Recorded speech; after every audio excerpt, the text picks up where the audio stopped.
Hello, good morning to one and all. In this session, we are going to learn about what are lists, tuples, sets, and dictionaries in Python. Yeah, before going to the deep introduction about those, so let me remind what are the subtopics we are going to learn. We are going to learn about nested lists and their methods, and split function, nested tuples, how can we combine the lists and tuples, and what are the tuple methods, and what are the sets, and what are the dictionaries and methods in the dictionaries. I quickly move on to my Jupyter notebook. Yeah, first one, lists. These are ordered and changeable, and it allows a duplicate values. List will allows the duplicate values. So there are 4 ways to create a list. This is an empty list creation, or we can use a list method, or we can create an integer list, or we can create an heterogeneous list. That is, the list consists of integer values, float values, boolean values, strings, and complex numbers. Type, id are the two most common methods in Python to learn about the class type and as well as id. I'm just running the code here. So it results the outputs. So the class is list and it will generate an id, and also the list integer list is created and as well as the heterogeneous list. Now the question is, how can we retrieve the list elements? So we can retrieve the list elements here like this. I created a numerical list. Here for index values, the positive index, that is from left to right, it will start from 0, 1, 2, 3, and for negative index it will start from -1, -2, and -3, and so on. Okay, so first I am going to print the list, and along with x of 2 means 0, 1, and 2, hence the value of 30 is printed, and x of -2 means -1 and -2, hence the value of 60 is printed. So similarly we can also get the sequence of 1:4 or -4:1. If at all I want to insert an element in the list, I am going to use the index value as 3 and I am going to insert the value as 1, 2, 3, 4, and finally I printed the list, so the output will be displayed like this. So we can insert the list elements using the index value. Now the next topic is, how can we create the nested list? Means list within the list. I created one list. Inside the list I am creating another list numbers. So these three are a numerical lists. So I want to know what is the type of the list that I am created, hence I am using a for loop within the for loop, that is a nested for loop.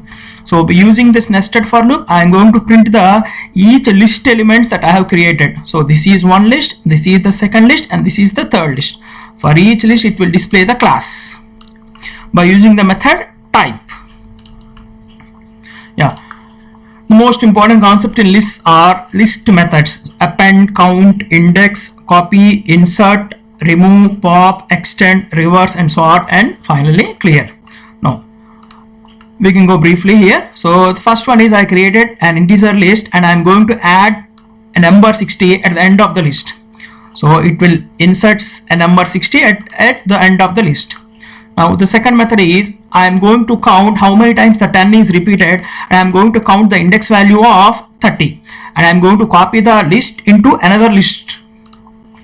So the count of 10, that is 10 repeated 3 times, and index of 30 is 2, and I copied the integer list into y using a method called copy. Now I can insert the list elements based upon the position using an insert function, and I can remove the list element using a remove method, and pop of 3 will remove the index value. That is, if you call the pop method only, it will remove the last element in the list, otherwise you can pass the index value. Whenever you pass the index value, that element is removed. Otherwise if you call only the pop method itself, it will remove the last element defaultly.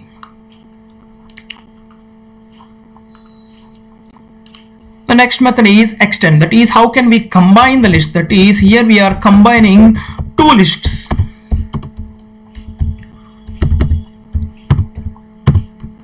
That is, we can combine the two lists, combining the two lists here using an extend method. So it will create the second list I have created, and using the extend method I am combining the first list and the second list.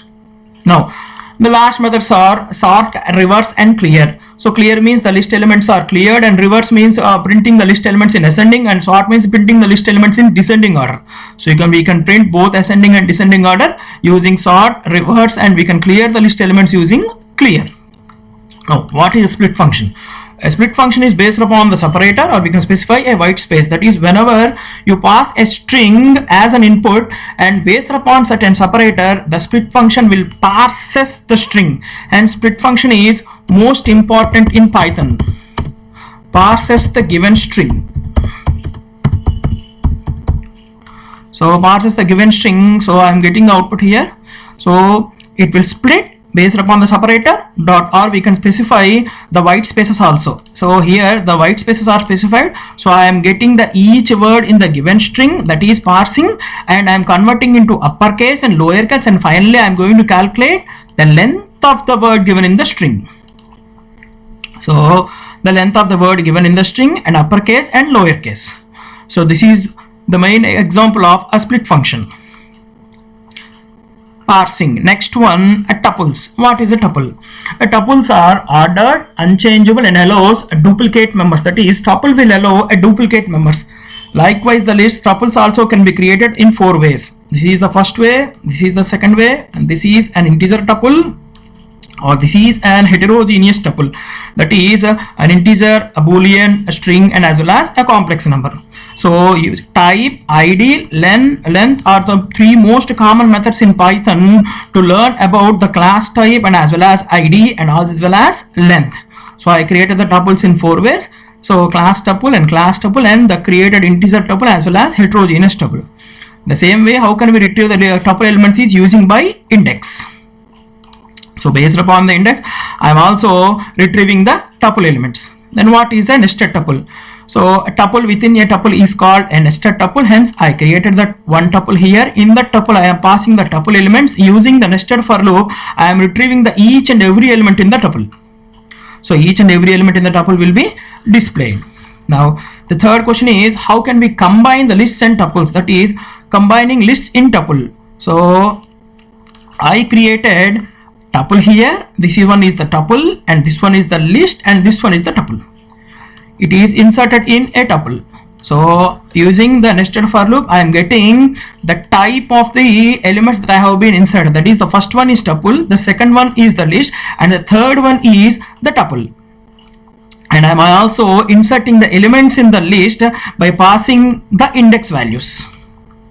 Hence 5, 6, 7 and 8 is replaced by 100.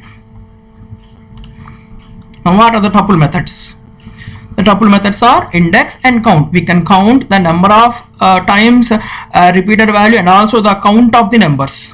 That is, so we can get the index value of 10 as well as, and also the number of times repetitions also. Now these are the 2 main methods of tuple. Then coming to sets, the sets are unordered and unindexed, and here no duplicates are allowed. Like in tuple, sets can be created. This is the first way, and using a set function, that is second way, and this is an integer set, and this is an heterogeneous set, passing the integer elements, boolean value, string, and as well as a complex number. This is your class set. Now coming to the last topic, dictionaries. Dictionaries, these are unordered, unchangeable, and indexed. And indexed sets and elements are accessed by key value pairs. The main difference between the dictionaries and the sets is, in dictionary the elements are accessed by key and as well as value. Here no duplicates are allowed. So this is the first way of dictionary creation, and using a dixt method, and I created a dictionary that is key and this is the value. Java is the key, 90 is the value. So Oracle is the key, 90 is the value, Django is the key, and 97 is the value. So class dictionary. How can we access and modify the list element, dictionary elements? So I created a dictionary, I printed the value. Now I am going to change the value of Oracle as 100. So I pass the value of Oracle as 100 and printed the value. So Oracle value is changed. Similarly, we can also change the number of values also in the dictionary. So I created another dictionary also. So in dictionary I am passing the value 1, 2, 3. So it will be treated as a tuple. So tuple is combined with a value as flask, and this is the tuple.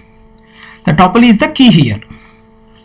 Now lastly, the methods of dictionary are, we can pop the elements and we can get the pop item, and also we can get the keys and values. For example, if you want to pop an orcle, we can call x dot pop of an orcle, or similarly we can get the value of an Java, that is using a get method. Pop items will remove the last element in the dictionary, and finally we can get the keys and values. In next class, we are going to learn about what are the loops in Python and what are the operators in Python. Thank you.